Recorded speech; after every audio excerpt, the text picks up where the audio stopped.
I willingly left him for her, but she wants my life instead. Echoes of tales untold. I left him willingly, without drama, without anger, though in pain. That's the part everyone remembers. The part they praised. But they don't remember how my hands shook when I said goodbye. Or how my chest burned when I watched her step into the life I once planned.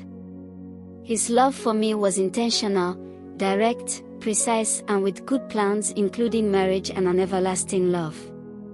3 months of dating and he already put an engagement ring to it, planning the wedding the next month. But then, I left him on my own. No fights. No cheating scandal. No raised voices or broken plates.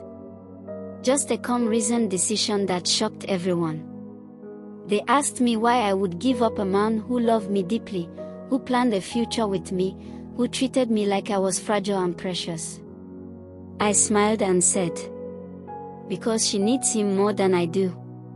And I don't want a rival in love, not one as desperate as she. Her name was Maura. Maura was my closest friend. The kind of friend who knew your fears before you said them aloud. The kind who cried in your arms when life bruised her too deeply. She was my shadow. My friend and his as well. The one who knew my fears before I spoke them aloud. Honestly, I got to know him from her. Maura moved around me in the shadows, only to be able to be around him. She loved him long before I ever did, a truth I just discovered, but he only acknowledged her as a sister and me as his lover. I saw the way she loved him, desperately, painfully, quietly. And I pitied her enough to walk away after 3 months.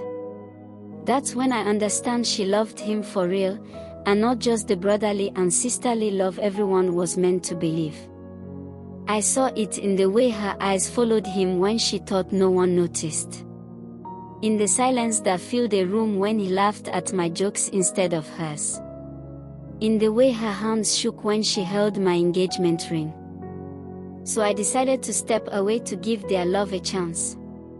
And I meant it, I meant to stay far away for their peace, though she seems not to understand nor believe that. I told him I needed to find myself. And I told her she could have the life I was walking away from. Everyone called me noble, selfless and kind. But kindness has a price. At first, Maura wanted everything that belonged to me emotionally, or so I thought. Because recently I have got to understand that she wants my whole life, emotionally, physically, financially, spiritually and otherwise. She wore my clothes, copied my makeup, styled her hair the way I used to. Then she wanted more. She started telling people she had always lived my life. That I copied her. When I protested, she laughed softly and said, "Relax, we are basically the same person anyway." Then she started changing. She dressed like me, spoke like me, laughed the way I used to laugh. When I mentioned it, she smiled and said, "We've always been alike." That's when the mirror dreams began. I dreamed of mirrors.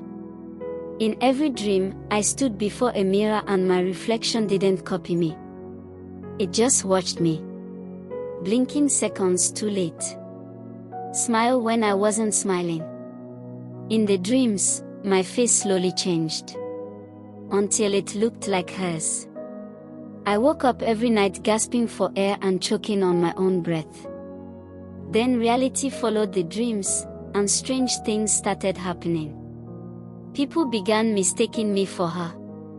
Friends and coworkers called me by her name, asking why I looked different today. Even my mother once paused and said, "You sound unfamiliar. You don't feel like yourself lately."